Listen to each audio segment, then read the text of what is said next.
আমার নাম রিনা খান। আমি একজন খুব সুন্দরী তরুণী বিধবা। আমার বয়স ২০ বছর। প্রত্যেক দিন রাতে আমার দেওর তেল মালিশ করে দিত। তারপর একদিন আমার পায়ে তেল মালিশ করতে করতে দাও আমার সঙ্গে যা করেছিল সেটা শুনে আপনারাও অবাক হয়ে যাবেন। আমার বয়স যখন ১৭ বছর তখন আমার বাবা মা আমাকে বিয়ে দিয়েছিল। তারপর আমার বিয়ের কয়েক বছর পরেই তো স্বামী মারা যায়। স্বামী মারা যাওয়ার পরে দেওর আমার সঙ্গে থাকত। আসলে আমার যখন ২০ বছর বয়স তখন আমার স্বামীর বয়স ৪০ বছর। আমার বিয়ে একজন বয়স্ক মানুষের সঙ্গে হয়েছিল। আমার স্বামী আমার চাইতে বয়সে অনেক বড় ছিলেন। আমি যেহেতু গরিব পরিবার থেকে এসেছিলাম, তাই আমার বাবা মা ভেবেছিল আমার স্বামীর বয়স অনেক বেশি হলেও সে অনেক সম্পত্তির মালিক ছিল। তাই আমার বাবা মা আমার স্বামীর বয়স দেখে ও সম্পত্তি দেখে আমার তার সঙ্গে দিয়ে দিয়েছিলেন। কিন্তু বিয়ের পরে স্বামীর সঙ্গে কয়েক বছর থাকার পর এই তো আমার স্বামী একদিন হঠাৎ করে মারা যায়। এবং আমার স্বামীর মৃত্যুর কারণটা ছিল তার কিডনি ২টা নষ্ট হওয়া, এমনকি সে তার বন্ধুবান্ধবদের সঙ্গে নিয়ে বাড়ির বাইরে সারা রাত ঘুরে বেড়াত। আমি তো বাড়িতে সারাদিন থেকে নিজের কর্তব্য পালন করতাম। অনেক সময় মনে হতো আমার স্বামী যখন আমার প্রতি কোনো সহনশীলতা বা চাহিদা নেই, তাহলে কেন আমাকে বিয়ে করেছিল? আসলে বিয়ের পরে স্বামী কোনোদিন ভালোবেসে আমার সঙ্গে ২-১টা কথাও বলেনি। বিয়ের প্রথম দিনই তো সে আমাকে একটাই কথা বলেছিল যে, দেখো রিনা, তোমার যত টাকার প্রয়োজন হবে তুমি আলমারির ভেতর থেকে নিয়ে নেবে, এবং তোমার বাইরে থেকে কোনো জিনিসের প্রয়োজন হলে আমাদের বাড়ির চাকর আমিনকে আনতে স্বামী, কিন্তু তুমি নিজের বাড়ির বাইরে যাবে না। আর একটা কথা মনে রাখবে, আমার কাজে কিন্তু কোনোদিনও বাধা দিতে আসবে না, যে আমি কখনো বাড়ির বাইরে যাচ্ছি এবং আমি কখন বাড়িতে ফিরে আসছি এটা সম্পূর্ণ আমার ব্যক্তিগত ব্যাপার। ওই সময় আমার বয়স যেহেতু কম ছিল, তাই আমি স্বামীর কথার মানে কতটা বুঝতে পারিনি যে সে তো শুধুমাত্র আমার সঙ্গে বিয়ে করে একটা দায়িত্ব পালন করেছিল, কিন্তু আমার স্বামীর তো সংসারের প্রতি কোনো মনোযোগ ছিল না।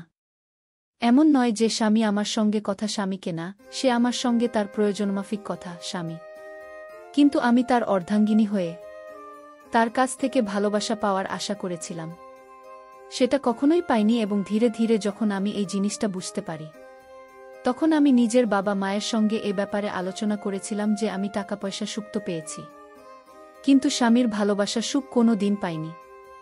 আমার কথা শুনে বাবা মা আমাকে বুঝিয়ে স্বামীর চেয়ে দেখ মা, ভালোবাসার থেকেও সব চাইতে মূল্যবান হচ্ছে টাকা, কারণ তুই এখানে থেকে দেখেছিস যে আমাদের বাড়িতে কত অভাব ছিল। এতটাই অভাব ছিল যে আমি তোদের কোনোদিন দুবেলা পেট ভরে ভালো করে খাওয়াতে পারিনি, কিন্তু তোর যেখানে বিয়ে দিয়েছি সেখানে অন্ততপক্ষে টাকা পয়সা সত্য আছে, এবং তোর ঘরে বিয়ে দিয়েছি বলে আজ আমরা পেট ভরে দুবেলা খাবার খেতে পারছি। তাই এগুলো সামান্য ছোটখাটো ব্যাপার নিয়ে এত মন খারাপ করবি না। আমার বাবা মা তো এসব কথা বলে আমাকে বুঝিয়ে শ্বশুরবাড়িতে পাঠিয়ে দিত, কিন্তু আমার বাবা মা কোনোদিন আমার মনের অবস্থাটা বুঝতে পারেনি যে টাকা পয়সা থাকলে তো ভালো মন্দ জিনিস কিনে পেট ভরে খাওয়া হবে, কিন্তু টাকা পয়সা দিয়ে তো কখনো ভালোবাসা কিনে পাওয়া যায় না। আসলে আমার স্বামী আমাদের বিয়ের পরে কিন্তু আমার গরিব বাবা মাকে প্রতি মাসে টাকা পয়সা দিয়ে সাহায্য করত, এবং এটার জন্য আমি খুব খুশি ছিলাম যে আমার স্বামী অন্ততপক্ষে আমার গরিব বাবা মায়ের ব্যাপারে তো এতটা ভাবে। কিন্তু আমার স্বামী আমার প্রতি যত্নশীল বা দায়িত্বশীল কখনোই ছিল না। এইভাবেই আমার জীবনটা চলছিল। আমি ঘরে থেকে আমার দায়িত্ব পালন করতাম, আর আমার স্বামী প্রত্যেক দিন নিজের বন্ধুবান্ধবদের সঙ্গে আড্ডা দিত। এইভাবে কয়েকটা বছর কেটে যাওয়ার পরে যখন আমার স্বামী হঠাৎ করে মারা যায়, তখন আমি কিন্তু সম্পূর্ণভাবে একা হয়ে পড়ি, এবং আমাকে ওই অবস্থায় দেখে আমার দেওর আর বিদেশে যায়নি। আসলে আমার দেওর ছোট থেকেই বাইরে পড়াশোনা করত, কারণ আমার স্বামী খুব ভালো করেই জানেন যে তার ভাই যদি তার কাছে থাকে তাহলে সেও কিন্তু তার মতোই হয়ে যাবে। তাই আমার বোন নিজের ভাইজের ভালো ভবিষ্যতের কথা ভেবে তাকে বাইরে রেখেছিল। আর আমার শ্বশুর শাশুড়ি তো অনেক আগেই মারা গিয়েছিল। এদিকে আমার দেওরের বয়স ১৫ বছর হলেও তাকে দেখে তো মনে হতো না যে সে একজন ১৫ বছরের ছেলে। স্বামী মারা যাওয়ার পরে আমি অনেক বেশি খামখেয়ালি হয়ে পড়েছিলাম। আমার তো কারো সঙ্গে কথা স্বামীকেও ভাল লাগতো না। যতই হোক না কেন, একটা বিধবা মহিলা, একটা মহিলার মধ্যে অনেকটা পার্থক্য রয়েছে।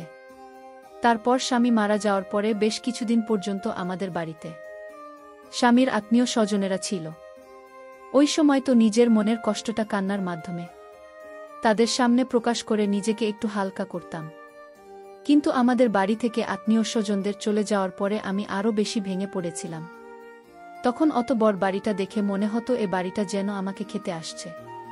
আমার স্বামী আমাকে ভালো না বাসলেও তার সঙ্গে থাকার একটা অভ্যাস পরিণত হয়েছিল আমার। আমাদের বাড়ি থেকে যখন আত্মীয় স্বজনেরা চলে যায়, তারপরে সেদিন সন্ধেবেলায় আমি যখন একটা সাদা ধবধবে শাড়ি পরে নিজের ঘরের জানালায় একটা কোণায় বসে বাইরের দিকে তাকিয়েছিলাম, তখন আমার দেওর হঠাৎ করে দরজায় আওয়াজ দিয়ে জিজ্ঞেস করুভাবে ঘরের ভিতরে আসতে পারি। দেওলের আওয়াজ পেয়ে আমি নিজের চোখ থেকে গড়িয়ে পড়া চোখের জল মুছে তার দিকে তাকিয়েছিলাম। হ্যাঁ, ভেতরে আসতে পারো। আমার ঘরের ভেতরে এসে আমার ঘাটে বসো। ভাবি, আমি জানি এই সময় তুমি নিজেকে খুব একা মনে করছো, কিন্তু তুমি চিন্তা করো না, আমি তোমাকে এই অবস্থায় ছেড়ে দিয়ে কোথাও যাব না। আমি সিদ্ধান্ত নিয়েছি যে আমি নিজের বাকি পড়াশোনায় বাড়িতে থেকে কমপ্লিট করব। দেওয়ার কথা শুনে আমি খুব খুশি হয়েছিলাম, এটা ভেবে যে যাক কেউ আছে যে আমার ব্যাপারে ভাবতে পারে। এমনকি প্রত্যেক দিন সকালে আমার ঘুম থেকে ওঠার আগেই দেওর আমার ঘরে আসত আমাকে দেখার জন্য যে আমি ঠিক আছি কিনা। এমনকি সে মাঝে মধ্যে আমার জন্য সকাল সকাল চা করে নিয়ে আসত। এমনকি সে যখন ফ্রি থাকত তখন আমার সঙ্গে বসে ঘন্টার পর ঘন্টা গল্প করত, আমাকে হাসানোর চেষ্টা করত। শুধু তাই নয়, যখন আমি অনেক বেশি চিন্তা করতাম তখন আমার মাথায় ব্যথা হলে সে আমার মাথাও মালিশ করে দিত। এমন নয় যে আমি তাকে বাধা দিতাম না, আমি তাকে বাধা দিতাম। তখন সে আমাকে বলতো, ভাবি, তোমার উপরে আমার কোনো অধিকার নেই, আমি কি তোমার একটুখানি সেবা যত্ন করতে পারি না? তখন তার মায়া ভরা কথাগুলো শুনে আমি আর তাকে বাধা দিতে পারতাম না। এভাবে ধীরে ধীরে আমার সময় কাটতে থাকে এবং আমার 15 বছরের দেওর আমার খুব কাছে আসতে থাকে। একটা পর্যায়ে এসে আমি যখন খুব ভালোভাবে বুঝতে পারি যে আমার দেওর তো আমার প্রতি খুবই যত্নশীল, তখন কিন্তু আমার ভেতর থেকে ভীষণ ভালো লাগত। কারণ আমি তো এক সময় ভালোবাসাগুলি স্বামীর কাছে পাওয়ার আশা করেছিলাম। এইভাবে ধীরে ধীরে দেওরের সঙ্গে যত দিন কাটছিল ততই আমি তাকে মনে মনে পছন্দ করতে শুরু করেছিলাম এবং একটা পর্যায়ে আমার মনটা যে এভাবে ভেঙে যাবে সেটা আমি কিন্তু কল্পনাও করতে পারিনি। আসলে দোষটা তো আমারই ছিল। আমি একটিবারও এটা ভেবে দেখিনি যে ওর তো আমার চাইতে বয়সে ছোট ছিল, কিন্তু আমি তো তার থেকে বড় ছিলাম। তাহলে আমি কি করে এত ভুল কাজ করতে পেরেছিলাম? দেওর আমার প্রতি ভালোবাসা, শ্রদ্ধা ও যত্ন, এটা কি অন্যরকম ভালোবাসা ছিল, নাকি সে আমাকে সত্যিই তার দাদার বিধবা মনে করে আমার খেয়াল রাখত? আমি তো সেটাই বুঝতে পারিনি যে ও যখন আমার খাওয়া দাওয়া থেকে শুরু করে আমার শরীরের খেয়াল রাখা পর্যন্ত যত্ন করত, তখন তো আমি তাকে অন্যরকমভাবে দেখতে শুরু করেছিলাম এবং তার প্রতি আমার মনের আশা আরও বেশি বাড়তে থাকে। স্বামী মারা যাওয়ার পরে দুশ্চিন্তার কারণে আমাকে প্রত্যেক দিন ওষুধ খেতে হতো এবং সে ওষুধটাও আমার দেওর আমাকে হাতে ধরে খাইয়ে দিত।